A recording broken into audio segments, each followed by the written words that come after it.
Welcome to కానుక TV. Sri Shakti పథకం కింద ఆర్టీసీ బస్సుల్లో ప్రయాణించే మహిళలు, ట్రాన్స్జెండర్లకు త్వరలో స్మార్ట్ కార్డులను అందజేయనున్నట్లు శ్రీకాకుళం ఎమ్మెల్యే గొండు శంకర్ అన్నారు. నగరంలోని శ్రీశక్తి పథకం ప్రచారంలో భాగంగా నగరంలోని సూర్యమహల్ జంక్షన్ నుంచి 7 రోడ్ల కూడలి వరకు మహిళలతో కలిసి భారీ ర్యాలీ నిర్వహించారు. ఈ సందర్భంగా సూపర్ 6 పథకాలన్నింటికంటే శ్రీశక్తి పథకం వల్ల ఎక్కువ మంది లబ్ధి పొందుతున్నారన్నారు. మహిళల సహకారంతో శ్రీశక్తి పథకం గ్రాండ్ సక్సెస్ అయ్యిందని ఎమ్మెల్యే గొండు శంకర్ అన్నారు. శ్రీశక్తి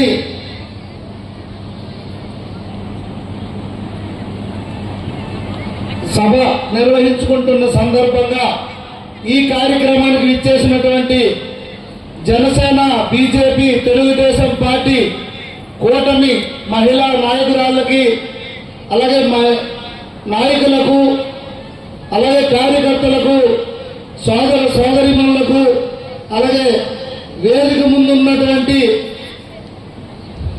వివిధ గ్రామాల నుండి, వివిధ డివిజన్ నుండి ఇచ్చేసినటువంటి సోదరిమణులకు, అలాగే మీడియా మిత్రులకు అందరికీ పేరు పేరున నా హృదయపూర్వక నమస్కారాలు, శుభాకాంక్షలు, ధన్యవాదాలు తెలియజేసుకుంటున్నాం.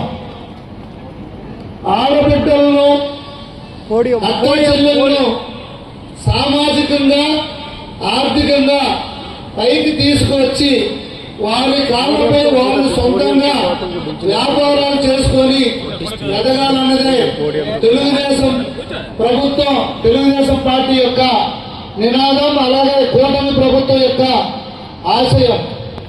దాంట్లో భాగంగా ఈరోజు గౌరవ ముఖ్యమంత్రి వర్యులు శ్రీ నారా చంద్రబాబు నాయుడు గారు, ఉప ముఖ్యమంత్రి వర్యులు పవన్ కళ్యాణ్ గారు, నరేంద్ర మోడీ గారు, కేంద్ర ప్రభుత్వం ప్రధానమంత్రి గారి సహాయ సహకారాలతో ఈరోజు ఎన్నో కార్యక్రమాలు చేపట్టడం జరిగింది. దాంట్లో భాగంగా ఈరోజు స్త్రీశక్తి పథకం ద్వారా ఉచిత బస్సు మహిళలకు ఏర్పాటు చేయడం జరిగింది. ఇందాకే సోదరిమణులంతా చెప్పారు, ఈ మహిళకు మాత్రమే ఎక్కాలి, ఈ మహిళ ఎక్కకూడదని కాకుండా ఒక కూలీ నుండి కలెక్టర్ వరకు ప్రతి మహిళ బస్సు ఎక్కొచ్చు. నీకు ఇన్ని మీటర్లు ఉన్నాయా, నీ కరెంటు బిల్లు పెరిగిందని లేదు. ప్రతి ఒక్క మహిళ, టీచర్లు కానీ, ఎండి వాళ్ళు కానీ, ఏపీ వాళ్ళు కానీ, ఏపీఎంలు కానీ, అందరూ ఎంఆర్ వాళ్ళు అందరూ కూడా బస్సు ఎక్కి శుభ్రంగా ప్రయాణం చేస్తున్నారు ఉచితంగా. అటువంటి ఉచిత బస్సు సౌకర్యం మన సూపర్ 6 లో భాగంగా గౌరవ ముఖ్యమంత్రి వర్యులు ఇచ్చిన మాట ప్రకారం ఈరోజు మనకి ఆ మాట నిలబెట్టుకొని ఈ పథకం ప్రారంభిస్తే, ఇప్పుడే సోదరుని చెప్పింది విష్ణుప్రియ గారు, వైసీపీ నాయకులు కొంతమంది అవాకు చవాకులు పేలుతున్నారు, తప్పుడు సమాచారం ఇస్తున్నారు. 16 రకాల బస్సులు ఉన్నాయట, 5 రకాల బస్సులకే మనం ఇచ్చామట. మేము ఇప్పుడు ఏం చెప్తున్నాం, 11,000 బస్సులున్నాయి, 8,700 బస్సులకి మేము ఎక్కే అవకాశం కల్పించాం. అంటే దాదాపు 86% బస్సులు మహిళలు ఎక్కవచ్చు. 100 బస్సులుంటే 86 బస్సుల్లో ఎక్కవచ్చు. 14 బస్సులు హైటెక్ బస్సులు, సుదీర్ఘ ప్రాంతానికి ఫాస్ట్ గా వెళ్ళాలని ఏసీ బస్సులు, అవి మాత్రమే. మిగతా అన్ని బస్సులు కూడా ఎక్కవచ్చు. ఈ రోజు ఆర్టీసీ కాంప్లెక్స్ లో శ్రీకాకుళంలో రోజుకి 80,000 మంది ఎక్కుతుంటే, గతంలో ఇప్పుడు 130,000 మంది బస్సులు మహిళా సోదరిమణులు ఆ బస్సు ఎక్కి యూజ్ చేసుకుంటున్నారు. దీనివల్ల ప్రతి మహిళ నెలకి దాదాపు 1000 నుండి 1,500 పొదుపు చేసుకోవడం జరుగుతుంది.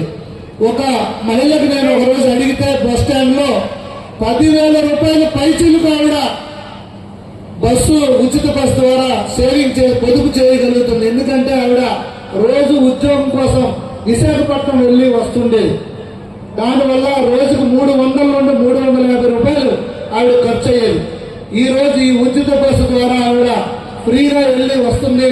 10,000 పైచీలకు ఆవిడ సంపాదన జరుగుతుంది. దీనివల్ల రాష్ట్రానికి 1,900 కోట్ల పైచీలకు ప్రతి సంవత్సరం అదనపు భారం పడుతుంది. అయినప్పటికీ కూడా గౌరవ ముఖ్యమంత్రి వర్యులు ఈ 1900 కోట్ల చిల్లర తీసుకెళ్లి మళ్ళీ ఆర్టీసీకి జమ చేయడం జరుగుతుంది. ఆర్టీసీ కూడా అదనపు భారం, వాటికి మళ్ళీ ఇప్పుడు ఆక్యుపెన్సీ రేటు పెరిగింది, వాటికి కూడా బలోపేతం చేసే దిశగా ఈ పథకం ఉపయోగపడింది. ఇంకా మరిన్ని బస్సులు తీసుకొస్తాం. ఫ్యూచర్ లో ఎలక్ట్రానిక్ బస్సులు వస్తే ఆ బస్సులన్నీ ఏసీ బస్సులే. ఈ పథకం ఏదైనా మళ్ళీ ఎవరు తీసే దమ్ము ధైర్యం ఎవరికీ లేదు.